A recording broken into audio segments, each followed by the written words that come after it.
Welcome back to Angel Messages Sunday. I'm excited to share today's message. The angels gave us messages about how things look to them versus how things look to us, which is super helpful because it's a little different, and more information about where we're headed, the energy of the world right now, and ways that we can navigate the heightened energies. Hi, if we haven't met before, I'm Julie Cluff.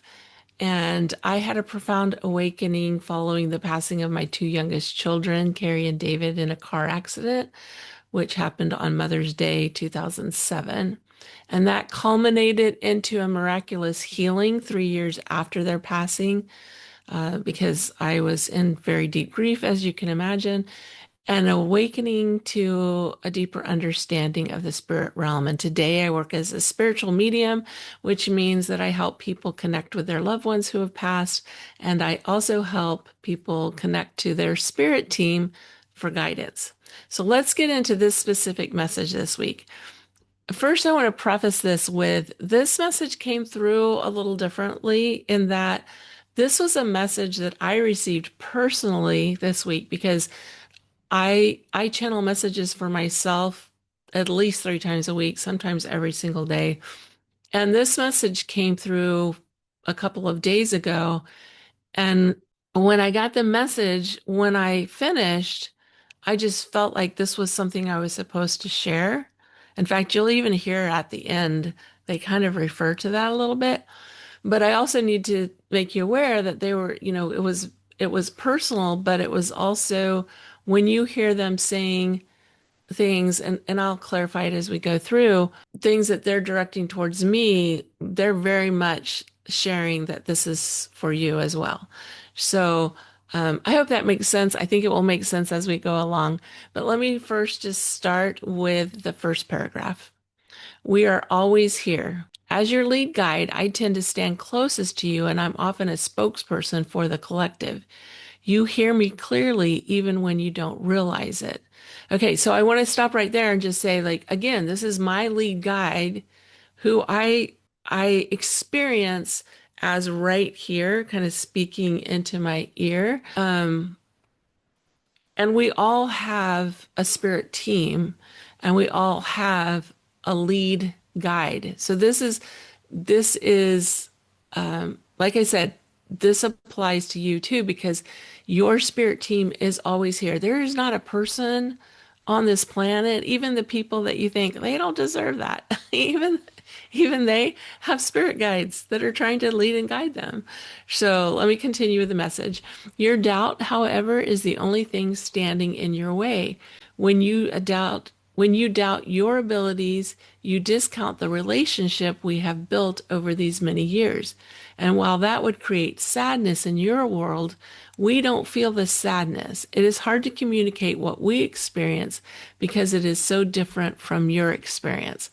Okay, let's unpack that for a second. When we doubt our abilities to connect, when we doubt that we have spirit guides or we doubt that connection, we are discounting the relationship. That's the message, right? And then we think, and they're going to talk about more about this in a second, but that creates, like, when I hear that, that creates sadness, and I'm sure that's what they were speaking to in that moment. That creates sadness in me that, oh, I'm missing something, but from their perspective it's different. And like they said, it's hard for them to explain or you know what that difference is. But let me go on with the next paragraph.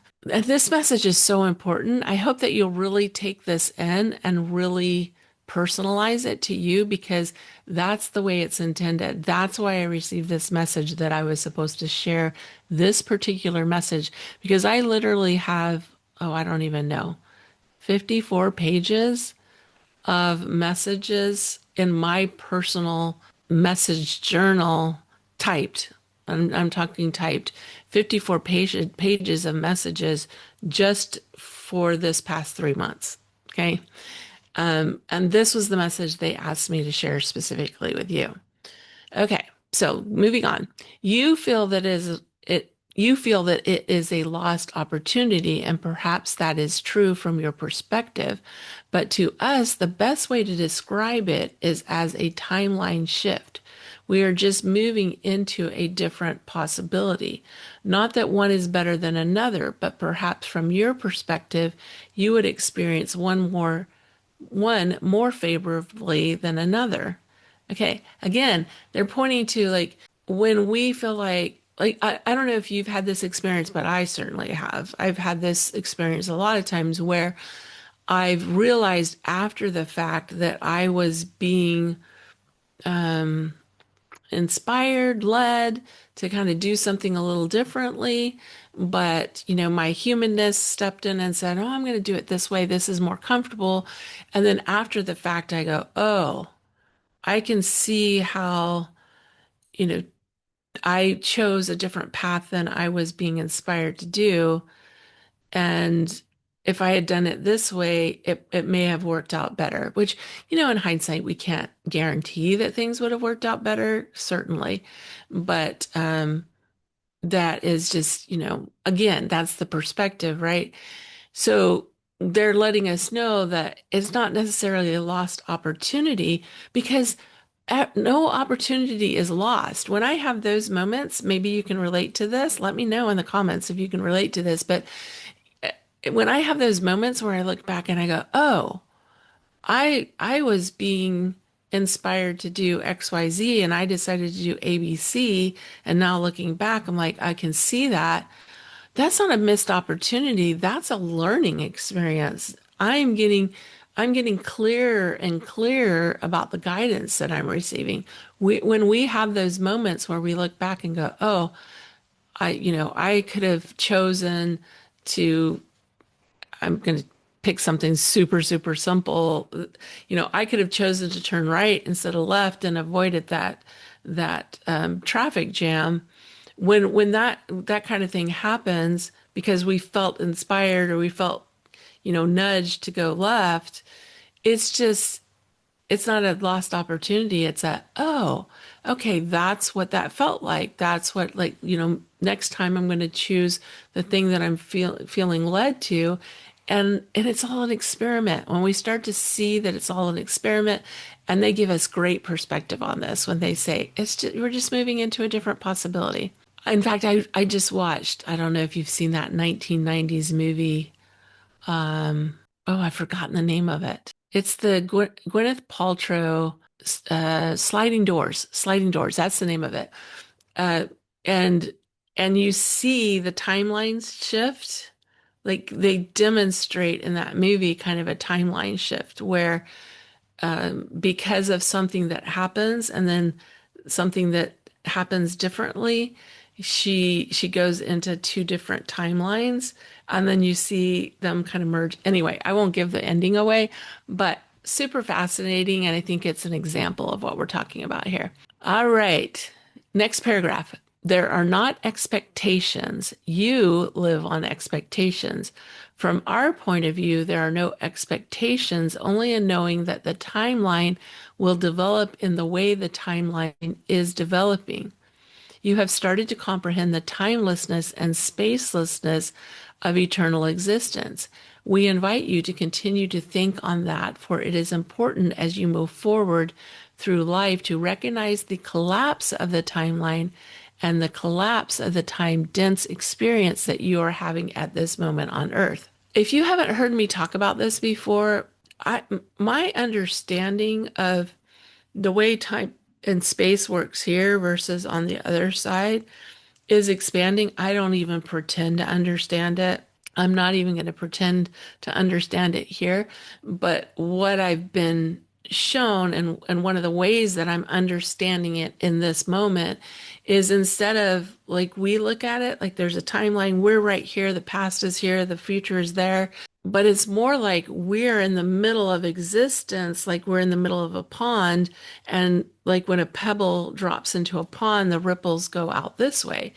So to give context to that, if I was to tell you my experience of that, tragic accident that, my children died in, if I was to tell you that story 2 weeks after it happened or a year after it happened versus telling you it now, that story has changed. Now, the circumstances in some ways remain the same, but not because now I see it from um, a much broader perspective. And it doesn't carry the same pain that it carried in those early days. In fact, it doesn't carry the pain at all that it carried in those early days. So that's just an example. Okay, moving forward. For it will look and feel different in the future. The conflicts you are sensing in your world, not just global conflicts, but personal conflicts, are happening to a greater degree as people are becoming undone and as it becomes harder for people to reflect one image and be something different. So interesting. I don't, again, I don't know about what your experience is. Put your comments down below. I would love to hear it. But I'm experiencing it myself and I'm hearing it from a lot of my friends and my clients that things are being shook up. Things are being shook up and things that have gone unresolved are like being shook up to come to the surface again. And we actually may feel just even in our personal lives, not on a global, we know that globally that's happening as well. But on a personal level, you may be feeling this too, is that things are being shook up to bring things to the surface for healing. All right, moving on. With increased intuitive abilities, people will begin to see through to the true agendas of another, and they will feel freer to choose themselves over manipulation. This is an important pivot point, but it is also extremely challenging as reactive people react to reactive people. Trust that this dynamic will move to peace over time as people begin to feel safe again. Wow, there's so much in this. And even as I'm rereading it and things that have happened since I got the message to today, there's so much truth here. We we all are reactive at some level. We all have learned to respond at some level. We are being brought into a place where the dynamic will move to peace because we will become less reactive and more responsive. And that is what is going to bring us to peace over time. But in the process, this is also interesting too, where they talk about like even in the last paragraph and this paragraph, they talk about like our intuitive abilities are allowing us to see beyond the mask that people are putting up. And the reality is if when we're intuitive, we can we can sense and feel. And as you know, if you're familiar with the telepathy tapes, for example, telepathy is, I don't want to say reading people's minds in a way, that's what it is, but it's making us less dense in a way that, physically 3D dense in a way that is allowing us to see beyond the mask. And so all that stuff that we think that we can keep hidden in the future, and I don't know how far in the future, but in the future, all those things will not be able to be hidden. If you hear near-death experiences, like for example, go back and listen to Vinnie Tolman's podcast that I did with him back at the end of 2024. And he talks about like he spent a lot of time with his guide on the other side in his near-death experience. And he wasn't talking, but his guide was receiving all the messages that were coming through his thought process and was responding to that. You even see this in the messages I receive from the angels. I will have, I'll be in the background listening to the message, and my consciousness will have responses to that. And then they will respond to the consciousness that's sitting in the wings. All right. I don't want to get too much in the wings, in the weeds of that, but that is where we're headed. Where hidden agendas will not exist. Okay, so let me move on. No one has felt safe in your world for some time, so it is no wonder that everyone is a tad bit or even very reactive. Safety makes a difference. Creating safety for all people is important. You have a question about healing, and you are correct. The ability to heal wounds, physical, mental, emotional, and spiritual, will accelerate. Will accelerate. All this acceleration creates chaos in unstable systems. This is the experience of this year, particularly, but even as you move forward toward 2032. Interesting. I didn't even realize this was the next paragraph, but it demonstrates what I was saying, that, I'll have a question in the back of my mind and then they'll answer it. You have a question about healing.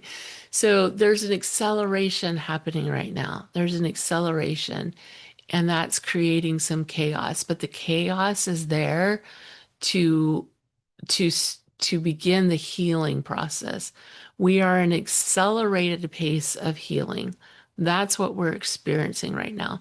So when you see upheaval, step back a little bit, respond. They're going to give us some specific instructions on this in just a second. So I'm not even going to go forward with that thought, because I'm going to let them share, because they do it so much better than I do. Okay, next question. When you can see it for what it is, you have more love and compassion for the people experiencing it.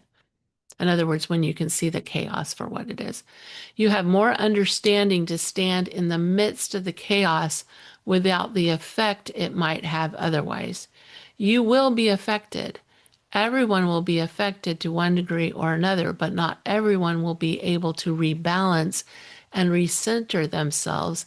And that is the point of our messages now and over the past several years, is to learn to balance within the spiritual divine center of who you are, for you have this skill. Here, okay, so they, like I said, they explain it so much better than I do, and they go into more specifics on this.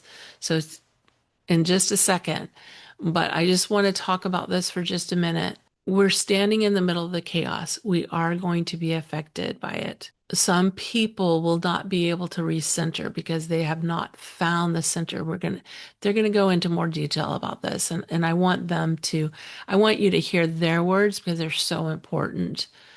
But you have the skill to rebalance into your divine center. That's what we've been talking about over this last year. That's what the message is. If you're in this space, listening to this message, listening to other spiritual messages, you will see this message. As I'm listening to this, I'm realizing this message has been out there for a while, and maybe we haven't been as conscious of it. Again, I had an experience this week where something that happened I want to say it was 3 years ago. Now they bring that memory up to me, and they're giving me more lessons from something that happened 3 years ago. So let me move forward. Next paragraph. The example we have put in your mind is that of a surfer. It is the surfer's strong core which allows him or her to stand on the board and ride the waves.